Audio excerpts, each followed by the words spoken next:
I was one of those people that in 1971, in June, I had a dream, and the dream led me to Baha'u'llah.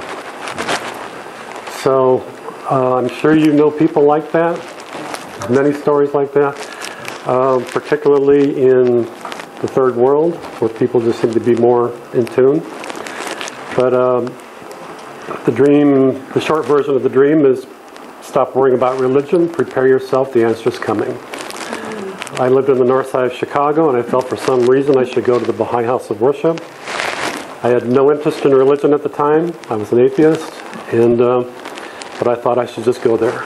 And I went there, went upstairs, got the pamphlet going upstairs, read the Baha'i principles, and I thought, well, these are remarkable for religion, but that in itself would not have been enough to make me want to be a Baha'i. Went downstairs, there was a progressive revelation display, Abraham, Moses, Jesus, Muhammad. I saw the name Baha'u'llah, and it hit me like lightning. I said, that's it? I don't know what that is, but that's it. And so I grabbed Caswell Ellis and Rich Skorinsky and, sat them down, and we talked for a couple hours, and they said, they asked me, so would you like to become a Baha'i? And I said, no, there has to be something crazy in it. Because there's something crazy in all religions. So went to Firesides for about a month, and then we enrolled beginning of August 1971. We've home front pioneered to north central Wisconsin, to southern Illinois, to northwest Florida. My son recently got custody of his children, and he lives here, so we moved here to help out with the grandchildren. So the three little girls, 8, 9, 8, and 6. So we're thrilled to be here. We bought a house in Dallas, Georgia. Love the house, love the area. The drive here is 42 minutes, 42 miles. Most of it's on Highway 20, doing 75 miles an hour, so it doesn't take long to get here. So please use me as a resource. I guess back in the mid-1980s, thank you, Lord. Back in the mid-1980s, when video cameras first came out, I read in the newspaper that there was local access cable TV space being made available on the cable system. So I immediately went down and signed up. Didn't have a camera, didn't have anything. So I actually started one of the first Baha'i TV shows ever. So it was Baha'i Focus was the name of the show. It was broadcast to the entire city of Carbondale, Illinois, where I lived, southern Illinois. In the mid-1990s, when internet hit and we all had Wi-Fi and we all had internet access, and I challenged the people in my community, let's all write a web page. So out of that, two people in my community wrote web pages. One is my dear friend Abir Majid. He's an Iraqi Baha'i, and he wrote the Baha'i Islam web page, which has today had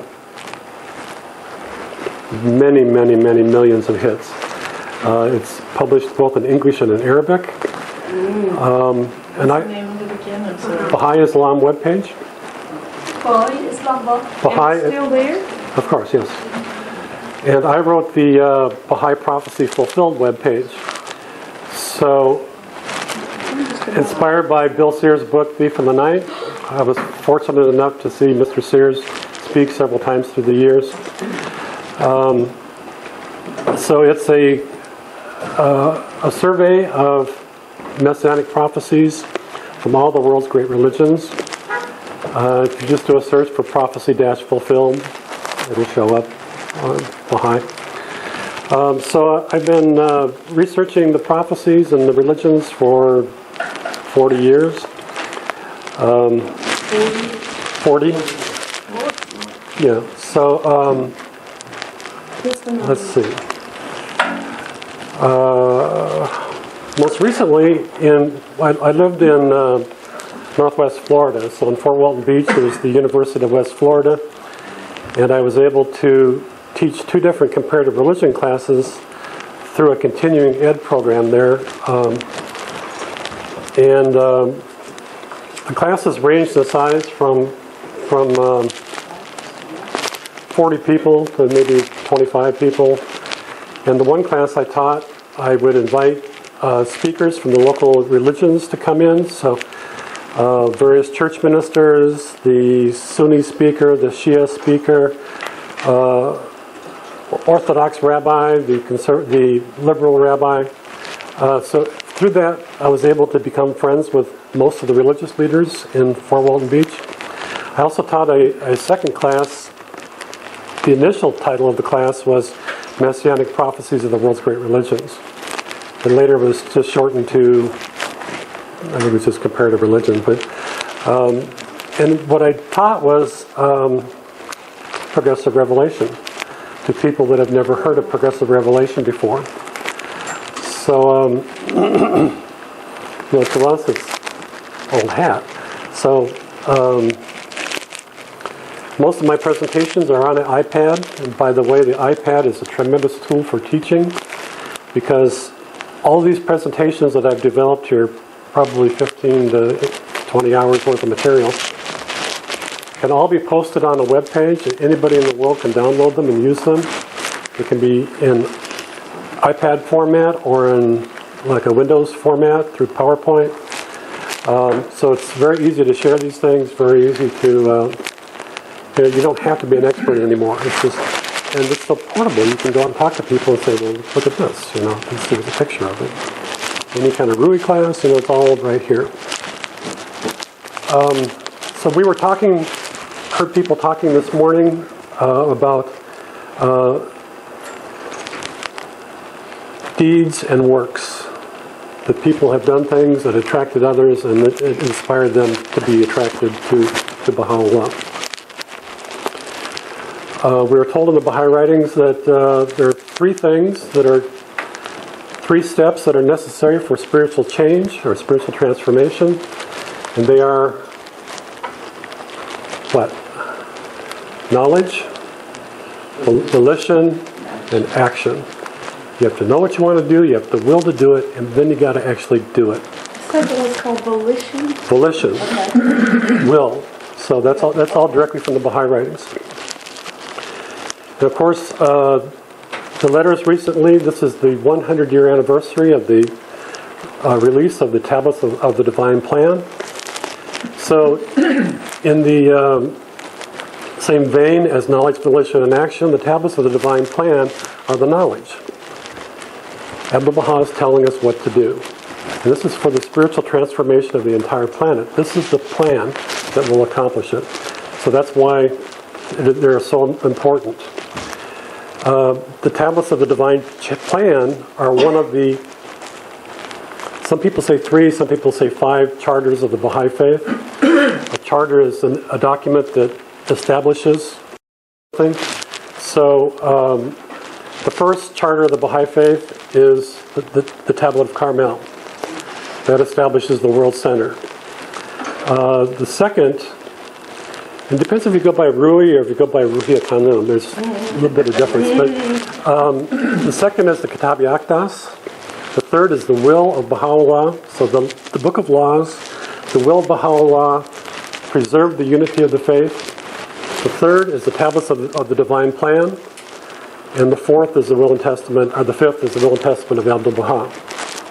Can you run through that one more time?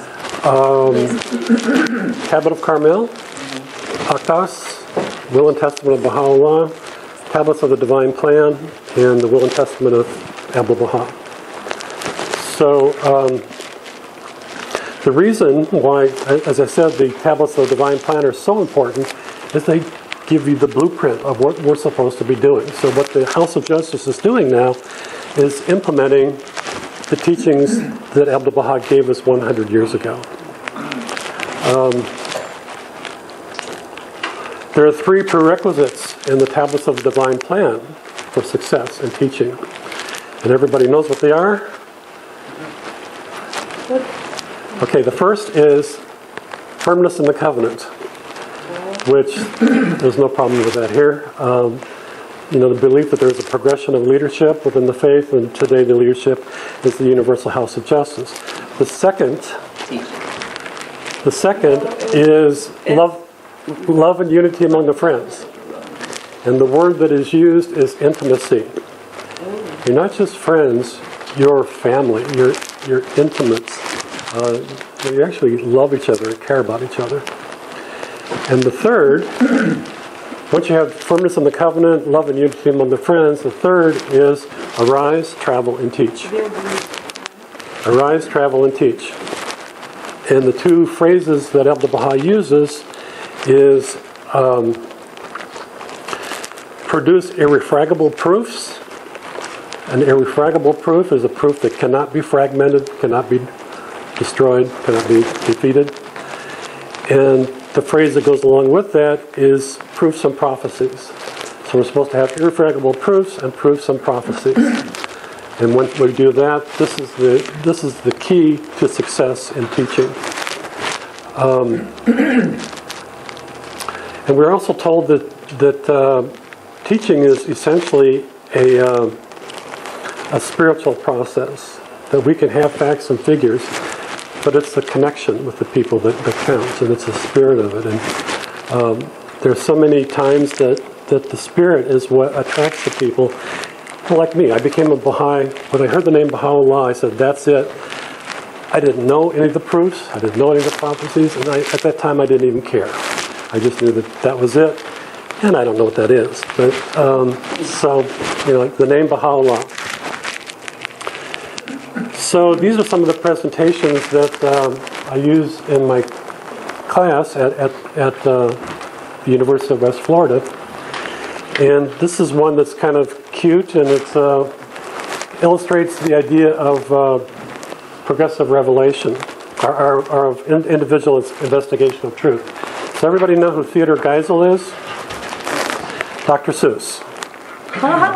So this is Dr. Seuss, and this is his entire presentation of Lake Forest College in the 1970s, his entire graduation address to the graduating class of Lake Forest College. And the name of it is My Uncle Terwilliger's, what is it? My Uncle Terwilliger on the Art of Eating Popovers. Now keep in mind that he's standing up there talking to several thousand people, and this is his entire presentation. So this is what he says. My uncle ordered popovers from the restaurant's bill of fare, and when they were served, he regarded them with a penetrating stare. Then he spoke great words of wisdom as he sat there on the chair. To eat these things, said my uncle, you must exercise great care. You may swallow down what's solid, but you must spit out the air. And as you partake of the world's bill of fare, that's darn good advice to follow. Do a lot of spitting out of hot air and be careful what you swallow. So this is the first presentation I give to my class. I told them I'm not the expert. I've got a few opinions, but think for yourself.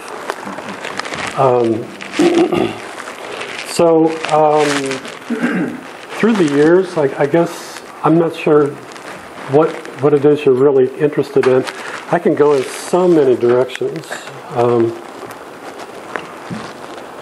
My webpage, I've got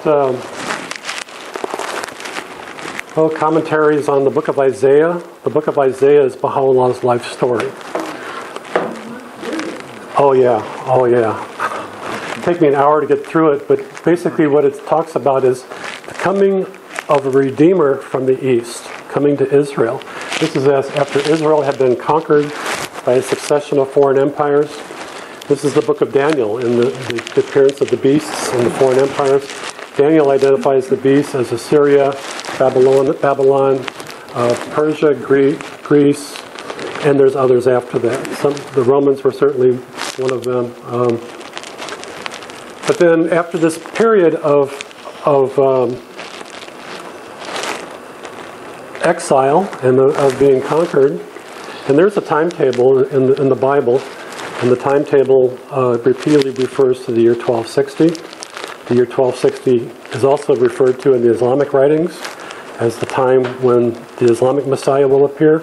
So in Daniel, Revelation, the 24th chapter of Matthew, the Islamic writings, the Zoroastrian writings, the Mayan Indian writings, this is all on my webpage. What is the webpage? 1260 being the Muslim calendar and the after Hajira. Yes, right? so it's the year 1260 of the Islamic calendar, which is when the Bab appeared. It's the year 1844 of the Christian calendar, which is when the Bab appeared. So the timetable given in the prophecies is all, the religions all point to this time period. So Isaiah says that the Redeemer will come to Israel at this time. Of course, Baha'u'llah was exiled from Iran to Baghdad. This is all also in the 17th chapter of the book of Revelation, listing his exiles.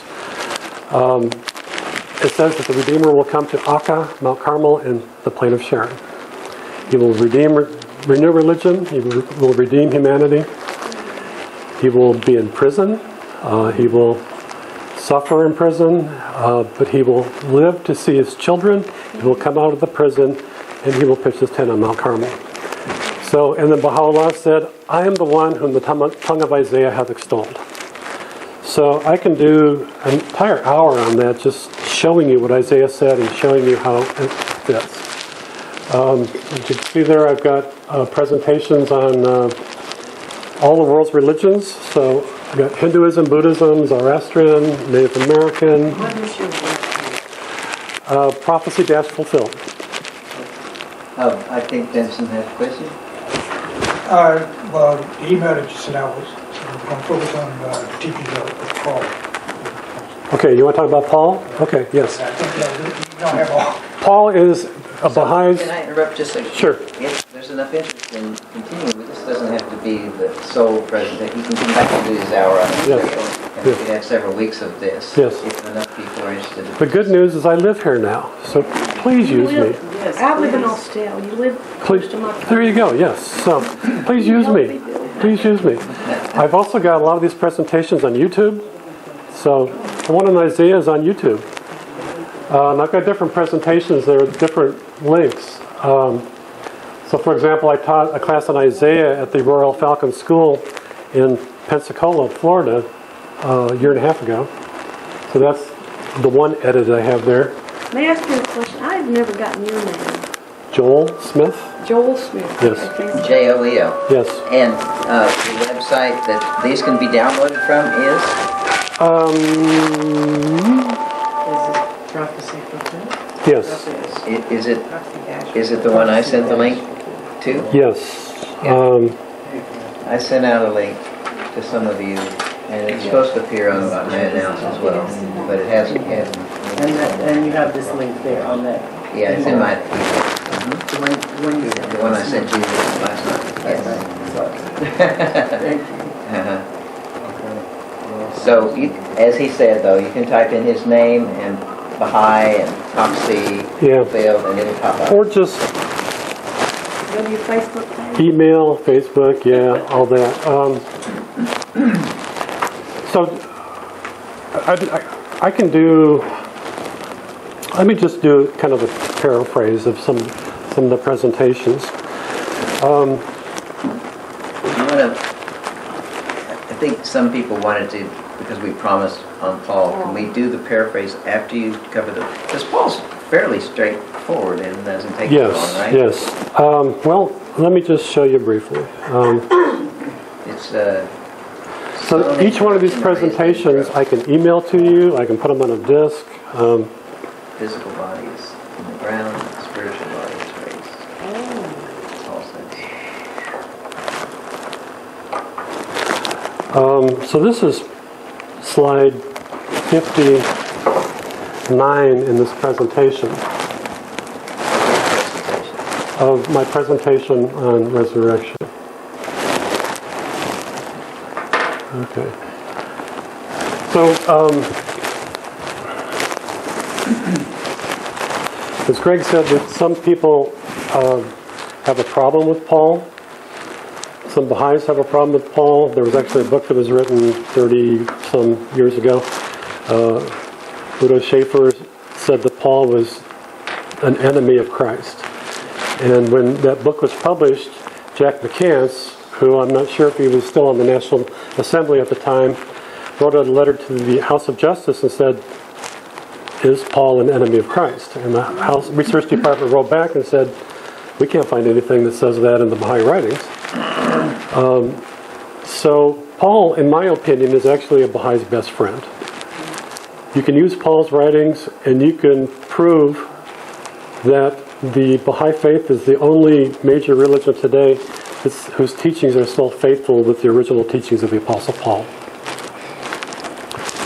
And I've left Christians just standing there in their tracks with their mouths hanging open by quoting Paul.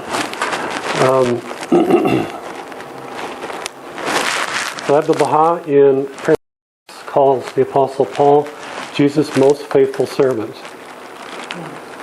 His most faithful servant. And the Apostle Peter, there's 2 letters in the New Testament attributed to the Apostle Peter. The second one is basically Peter's will and testament. Peter starts out by saying, I know that the putting off of my body will be soon, as the Lord Jesus has told me. So he describes his own death, his own martyrdom, as the putting off of his body. And he said, I think it's in the second chapter of 2 Peter, he said, Israel had false prophets as well as true, and you Christians likewise will have false teachers among you. And he goes on to say that because of these false teachers arising within Christianity, they will bring into disrepute the Christian teachings. They will attract many people to their destructive practices. And he says that because of the false teachers, the true way of Christianity will be abandoned. So when Jesus said, I am the way, the hados, in the original Greek the word is hados, it's literally a Roman highway. Peter says that because of false teachers arising within Christianity, this true highway will be abandoned.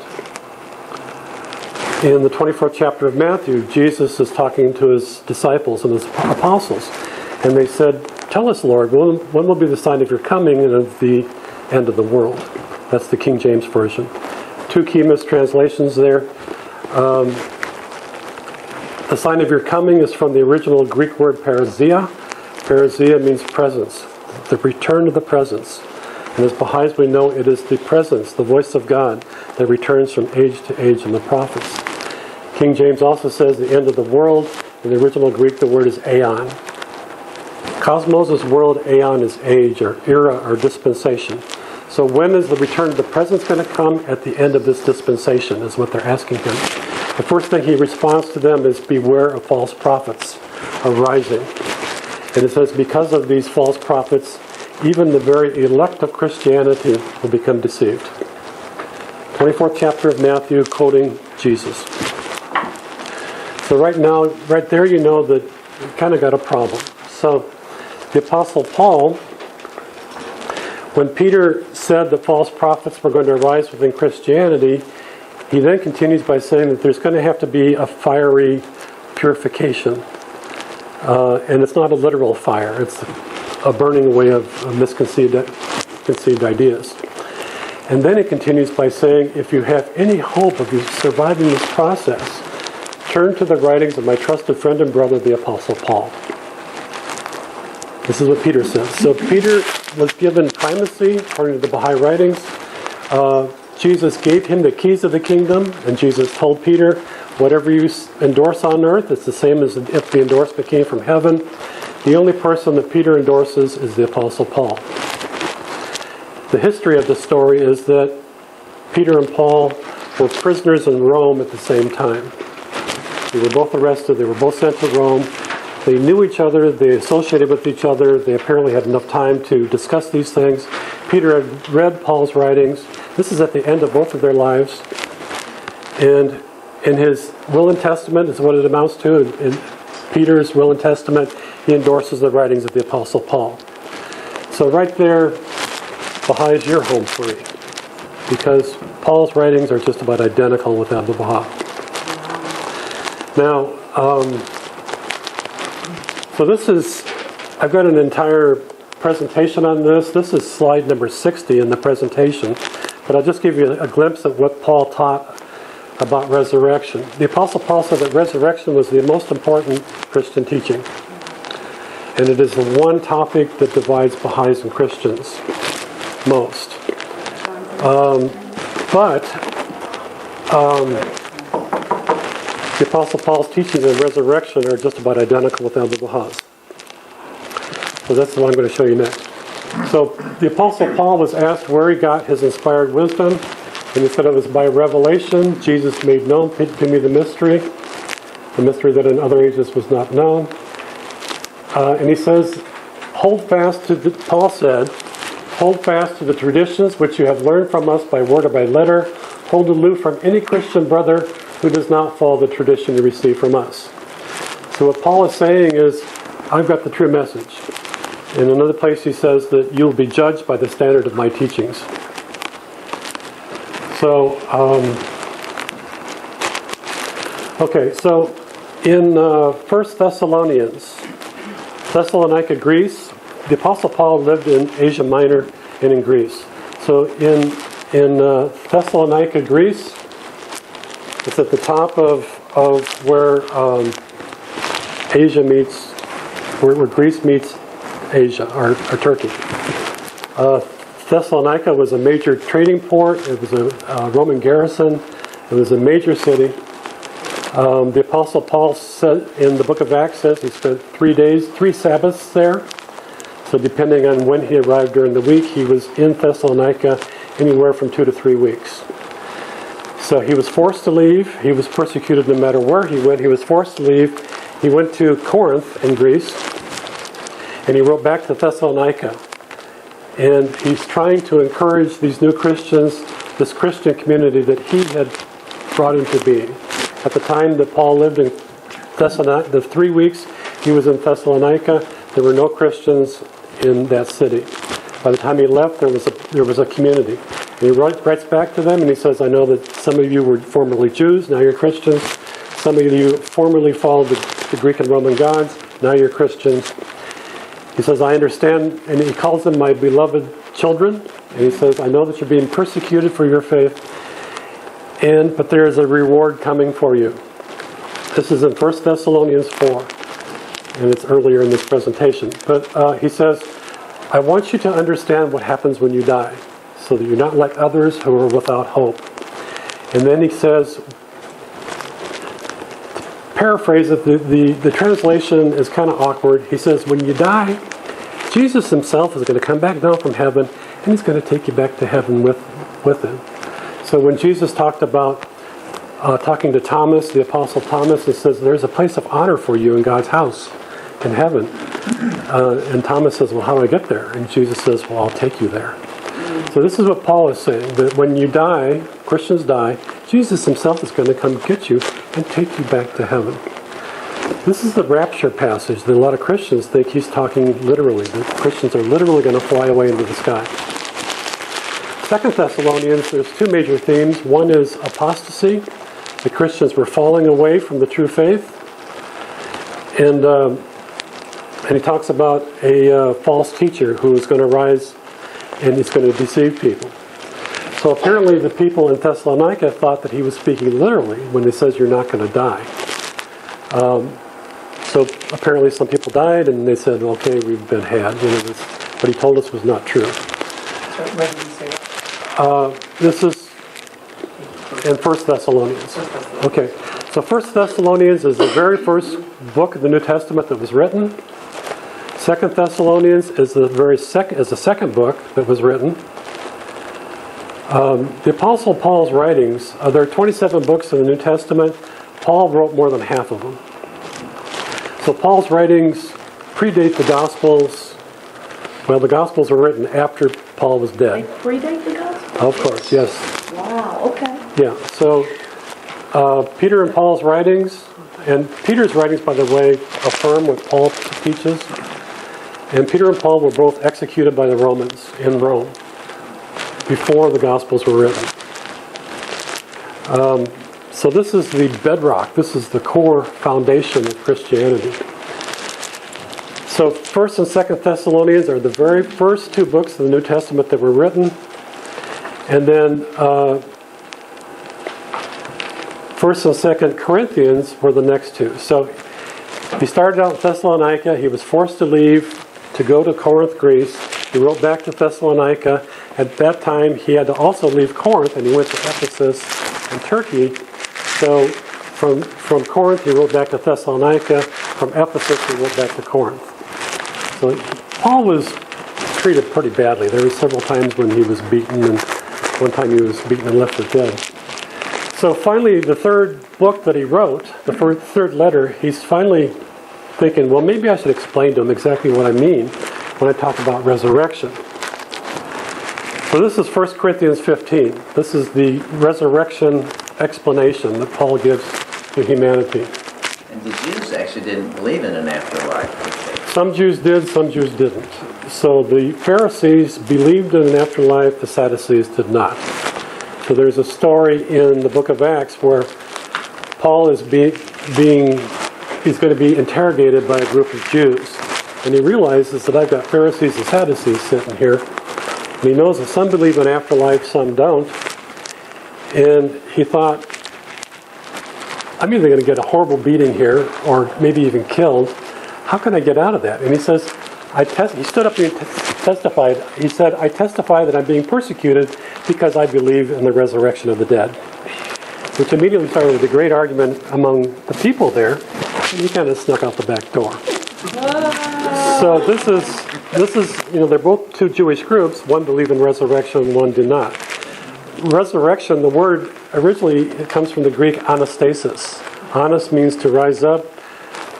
Stasis is a firm foundation, a fixed foundation. So the word resurrection, we think of physical bodies coming back to life. Not necessarily.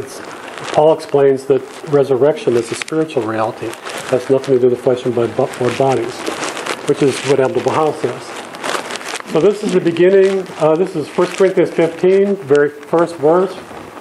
And he said, for what I received, I passed on to you as of first importance.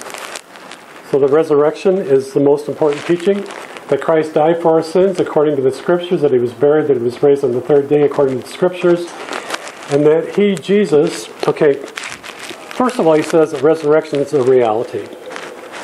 And then he goes on and says, as proof that resurrection is real, and that Jesus' resurrection in particular was real, he says that Jesus was seen by a bunch of people. So he was seen by Cephas, who was Peter, then of the 12 apostles. After that, it was seen above 500 brethren at once. This is the only place in the Bible that talks about the 500, of whom the greater part remain unto this present, but some are still alive, some have died since then. After that, he was seen of James. So James was Jesus' brother. Jesus had 4 brothers. And falling asleep here means died. Falling asleep means died, yes. So, and then he was seen of all the apostles. So he mentions the 12, and then he mentions the apostles. He had 4 brothers? Jesus had 4? Yes. 4 brothers and an unnamed number of sisters. Wow. So there's 5 boys in the household and who knows how many girls. This is the important part of it, this here. And last of all, he was seen by me, by Paul also, as one born out of due time. This is too late to. No. Paul never met Jesus. These other people did. And yet, he appears to them, then Paul says, but then he also appeared to me as one born out of due time. Born out of due time is from the original Greek ektroma, out of time. I'm out of the sequence of time. So, there you go. So in the 26th chapter And of that's what that's a reference to. Yes. Yeah, that So he would have been an apostle if he had known him and had that opportunity, but he met him later in the spiritual. yes. So They Paul- didn't live on the earth the same time, did they? yes, they lived on the same time, but Paul never met him. Okay. In fact, Paul says that I was an enemy. of He Jesus. was Oh, that's present when right. Stephen was stoned. Yeah, he supposedly held the cloaks of the people while the people are lifting up the boulders, killing the first Christian martyr. So what he's saying here is that resurrection is a reality. We know that's a reality because he appeared to all these different people, and he also appeared to me. So on the road to Damascus, Paul was a Jewish scholar. He was educated in the finest Jewish schools. He was articulate. He was versed in debate and discussion. He was an excellent writer, which is one of the reasons why Jesus chose him. All of his other apostles were fishermen and farmers. Paul was a scholar. So Paul's traveling from Jerusalem to Damascus. He's got orders to arrest the Christians. On the road to Damascus, Jesus appears to him. He says, "Why do you persecute me?" And that's the conversion experience. Paul is blinded for a few days. And so in the 26th chapter of the book of Acts, Paul is being interviewed by by King Agrippa, in the city of Caesarea, which is just south of Haifa. And Paul is telling the king the story of his conversion. And the two phrases that he uses are the two phrases that he says to the king. He says that I was faithful to the vision. When Jesus appeared to me, it was a vision. And he also refers to it as a light shining down from heaven. So when Jesus appeared to Paul, it was a vision. So why would you assume that when he appeared to the other people, it wasn't also a vision? So he continues. This is 1 Corinthians 15 again. But if it is preached that Christ has been raised from the dead, how can some of you say that there is no resurrection? So if there is no resurrection of the dead, then Christ has not been raised, and my teaching is useless, and so is your faith. This is the cornerstone, the foundation. But he did not raise him if in fact the dead are not raised. And if the dead are not raised, then Christ has not been raised. And if Christ has not been raised, then your faith is futile. In the original Greek, the word futile is aiki. It's empty. It's nothing. Your faith is nothing. If there is no resurrection. But then he goes on and explains what resurrection is. And those who are fallen asleep or have died in Christ are still dead. They're lost. And if only for this life we have hope in Christ, we are. So if there's no resurrection, we're idiots. We should do. Back to the last sentence, kind of got lost. Yeah, he says that if there is no resurrection, then we're fools. We're idiots. And it's getting to the important part. What was the end of that last sentence? Can you go back to the previous slide? Sure. Sorry. If only for this life we have hope in Christ, we are of all people most to be pitied. So if there is no resurrection, then we're fools. We're idiots. But then he says, but it's true. Jesus Christ has been raised from the dead. The first fruits of those who have fallen asleep or died. It says, since death came through Adam, so Adam was the first man. The word Adam is the Hebrew word for man. So as death came through Adam, through a man, the resurrection of the dead also comes through a man, through Jesus Christ. For as an Adam all die, and Jesus is the second Adam, or the next Adam. Adam was the first man who was disobedient to God, caused the fall of humanity, and that's the Jewish belief is why they're suffering in the world. He's saying that Jesus is the second chance. Jesus is the next Adam, and so as in the first Adam, everybody's going to die, but in Jesus Christ, all are going to be made alive again. The death is abolished. For each in turn, Christ, the first fruits, and then when he comes, those who belong to him. He said the last enemy to be destroyed is death. So in another place in Timothy, he says that Jesus abolished death. Abolished it. Didn't conquer it, abolished it. Yes. And then Paul continues. Someone will ask, how are the dead raised? What kind of body will they come? I used Da Vinci's Vitruvian Man. It's kind of an interesting way to look at it. So then he uses the analogy of agriculture and sowing seeds. So you bury a person in the ground when they're dead. He uses the analogy of sowing a seed. It's the same thing. So what you sow does not come to life unless it dies. When you sow, you do not plant the body that will grow out of the seed, but just a seed, perhaps of wheat or something else. But God gives it a body as He has determined. Each seed gives its own body. And He says there are different kinds of bodies. Not all flesh is the same. People have one kind of flesh. Animals have another kind of flesh. Birds are different, and fish have another kind of flesh. There are also heavenly bodies and earthly bodies. So we have the kind of bodies we have here on earth and the kind of bodies that we're going to have in heaven. And they're different. That's the point he's trying to make here. But the splendor of the heavenly bodies is one kind, and the splendor of the earthly bodies is different. He uses another analogy. The sun has one kind of splendor, the moon has another.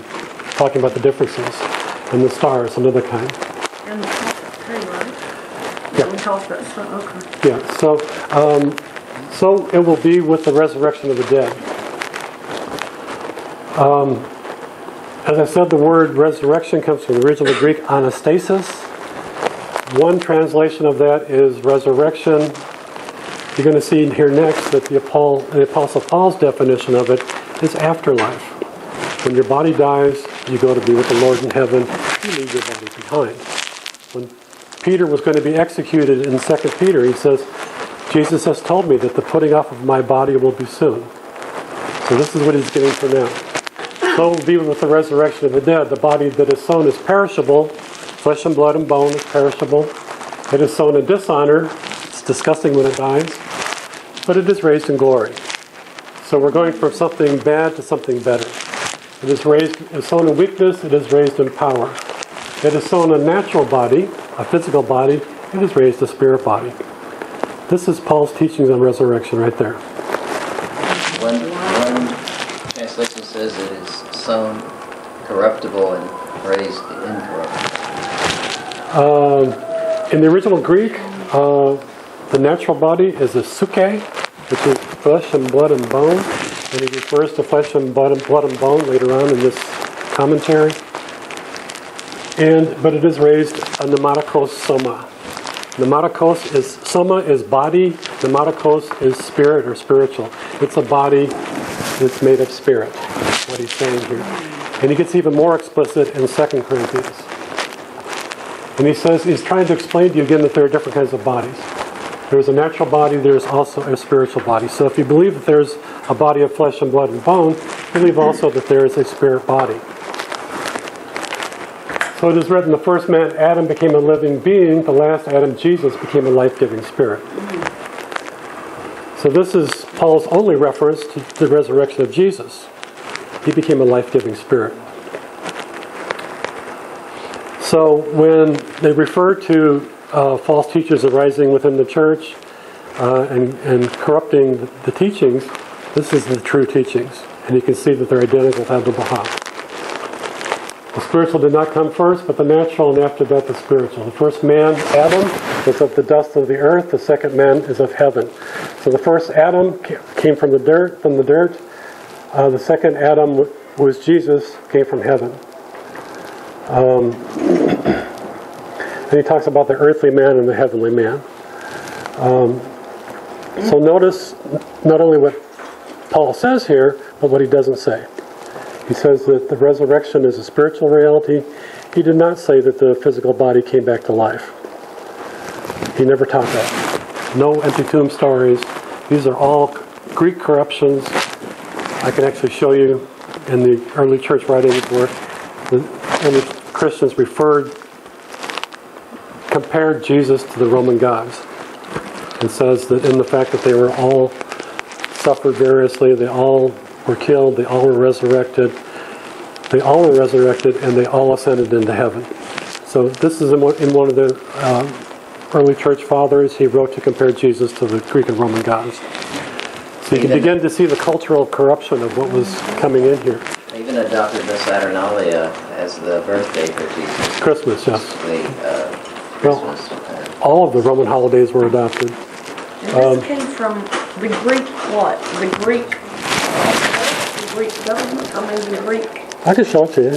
It's not very long. It's from, yeah. No, I just, okay, but it's right there. Christianity, Paul spent most of his life living in Greece and Turkey. Oh, okay. All the letters of Paul were written to Greece and Turkey and to Rome.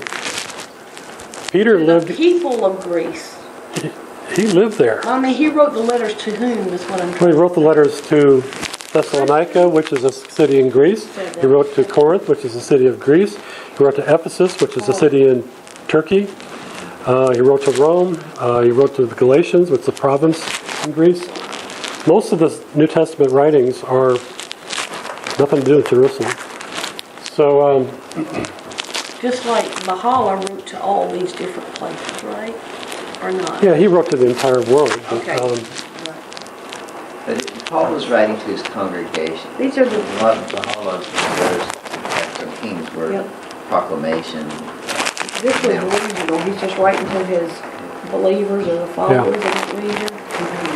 Yeah, Paul is writing, every community that Paul lived in, he got booted out of. So they forced him to leave. Okay. So this is, he's writing back to try to explain to them, to remind them what he had taught them. And this is key also. I declare to you that flesh and blood cannot inherit the kingdom of God, nor does the perishable inherit the perishable. So when you die, you get an inheritance. So when you die, you get to go to heaven. And he says here that flesh and blood can't go to heaven. So this is the natural body, the suke that he was talking about, the flesh and blood body. I tell you a mystery, when you die, we shall not all sleep, but when you die, we will all be changed in a flash of the twinkling of an eye. So for the trumpet will sound and the dead will be raised imperishable. Nothing to do with physical bodies. And the mortal will be clothed with immortality. So he's promising the Christians immortality. And then he says, death has been swallowed up in victory, so death, where is your victory?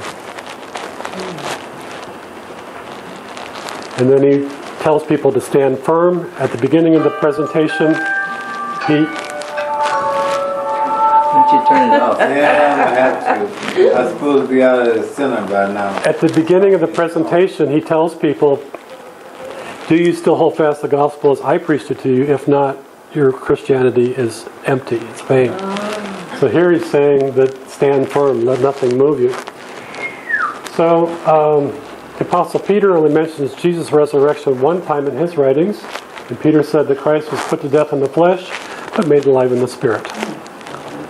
That's the only reference of Peter to the resurrection of Jesus. I can actually email you this entire presentation. Yep. As a PDF, so you can just... so there are still people in Corinth who still didn't get it. They still thought that maybe he's talking about immortality and that we're never really going to physically die. And that's not what he was saying. He says that the reward for you being a Christian is that when you die, you get to go be with the Lord in heaven. So he has to write back to Corinth again. So this is his second letter to Corinth, chapter 5. So he uses the analogy of a body being a tent. We know that the earthly tent we live in is destroyed. We have a building from God, a different building from God, an eternal house in heaven, not built by human hands. So tent to house. Some of the translations say temple. So you're going from living in a tent to living in a mansion or a temple, trying to emphasize the idea that when you die, you go from something worse to something better. We long to be clothed instead with our heavenly dwelling, because we are clothed, we will not be found naked. So he's going from houses to clothes here, and back to houses again. So while we are in this tent, we groan and burdened, we do not wish to be unclothed, but be clothed instead with our heavenly dwelling, so that what is mortal will be swallowed up by life, while the one who has fashioned us for this very purpose is God, who has given us the Spirit as a deposit, guaranteeing what is to come. Therefore, we are always confident and know that as long as we are at home in the body, we are away from the Lord. For we live by faith and not by sight. We're confident, I say, would prefer to be away from the body and at home with the Lord. So we make it our goal to please Him, whether we're at home in the body or away from it. For we must all appear before the judgment seat of Christ, so that each of us may receive what is due for us for the things done while in the body, whether good or bad. And these are some of the other statements in the Bible about resurrection. I realize we're running out of time. So the Baha'i writings say that the resurrections of the divine manifestations are not of the body. You can see now that the Apostle Paul says the exact same thing. And that the Apostle Paul, when a Baha'i is talking to a Christian, he's our best friend. And you can show this to Christians and it's like, oh my God, I've never seen this before. I said, so if the Apostle Paul says that this is the reality of resurrection, it's the most important teaching, and anybody that doesn't follow this form of the teaching has nothing. Why do you follow a church that teaches the exact same thing? There's only one religious organization in existence today that its teachings are still consistent with the Apostle Paul, and it's the Baha'i faith. So I encourage you to investigate more, to learn more, to know more. And if you want to get back to the original Christian teachings, you have to turn to Baha'u'llah. My question is this. 10 years ago when I first joined the Baha'i faith, a lot of Baha'is didn't have knowledge of what you're teaching today. Right. Baha'is should learn this first because Yes. they came from other denominations. And especially people that came from a religious background, they're so faithfully indoctrinated on that Bible. And if you can't tie that Bible in with the Baha'i faith, you lost it. Well, you'd be crazy. You'd be crazy not to. Yeah, but like I used to quote things from the Bible. I said, I can see this in the answer question. Yeah. How it relates to Christ. Oh, we don't believe in that. We don't believe in that. We don't believe in that. And I had so much confrontation in discussing the Bible and Baha'u'llah was supposed to be Baha'i. Now I notice that a lot of Baha'is, some of the same people that I used to debate, now they're around to, because he's teaching this stuff. You should be teaching this stuff. Excuse me. Sorry. We're learning from people like Well, we're partners. you. We're partners. We're a team here. But I'm saying we keep looking for the Christians to change, and I don't know. I was raised in a Baptist children's home, in South Georgia. Well, Jesus said, when the blind follow the blind, both fall into the ditch. So I tell Baha'is that it's actually our job to be spiritual tow trucks and to draw people out of the ditch, back on the path.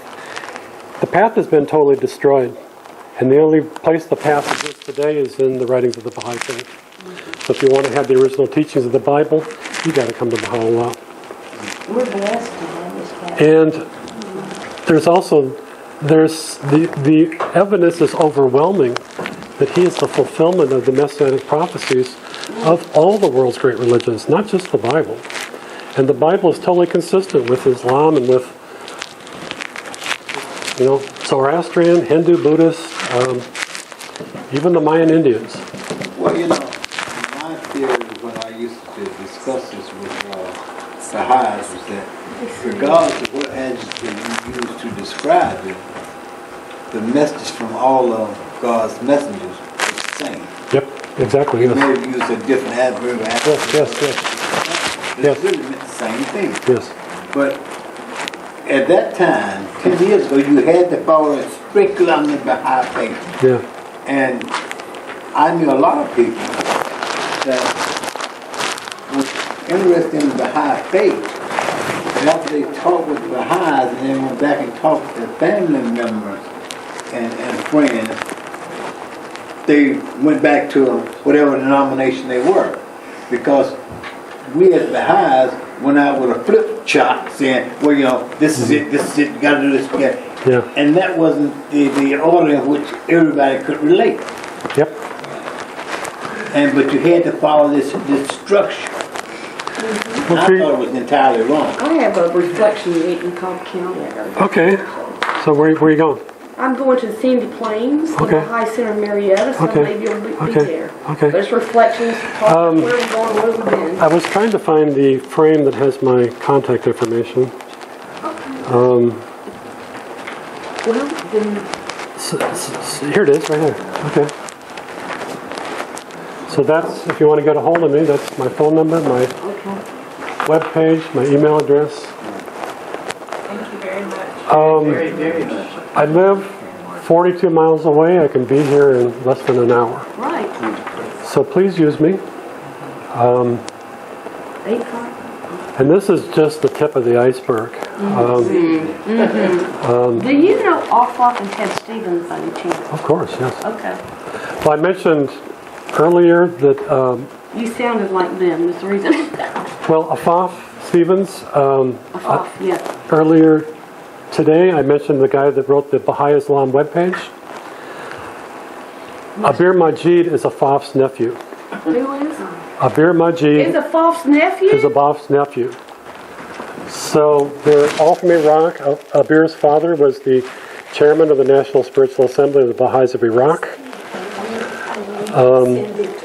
Abir was born in the Rizwan Garden in the Hospital of Islam. How often are you going to be teaching these classes here at Sunday? Well, I gotta be invited. Right. So if you invite me, You're on the LSA. okay, please use me. I want to look at it on the Christian committee, Please use me. and we like to, As I, besides the classes, you may also be interested in getting involved in this. yes.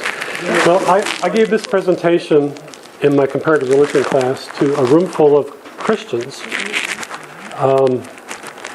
probably 35 people.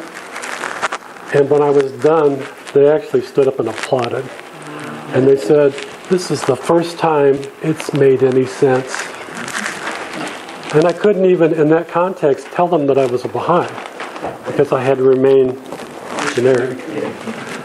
And I had people come up later and said, I learned so much in your class. And I asked the one guy, so what did you learn? And he said, I learned that the world's religions all essentially teach the same thing, and they're all from the same source. And I said, Can you do online devotionals for us? I'll talk to you later. okay, okay. So please use me. I'm here. If you want to go out talking to people on the street, I do that too. You know, I have talked to people on the street who have become Baha'is. Yeah. So thank you. And I am delighted. Every Baha'i community I've ever lived in has been small and unorganized. This is untold wealth to walk into something like this. Just the facilities. I was looking at the group this morning and think, what a tremendous group of people. I just love just the diversity of the people. I'm thrilled to be here. Let me just add this anecdote here, Jewel. When you think about seekers that come here looking to be introduced to a different way, this is how you get people to join or become Baha'is or to stay. I mean, we got to have a format that teaches people the relationship or the correlation between the religion, so they can see that it's only one. And we're the only ones that understand it. Right. But we got to have a system. Yeah. And thus far, you bouncing here, there, and everywhere. Yeah. You don't keep it. Well, I have some of these presentations. I've made some of these presentations into videos, and they are available online. So just go to YouTube and do a search for my name and for Isaiah. I've got probably 300 videos on YouTube and about 500,000 viewings. So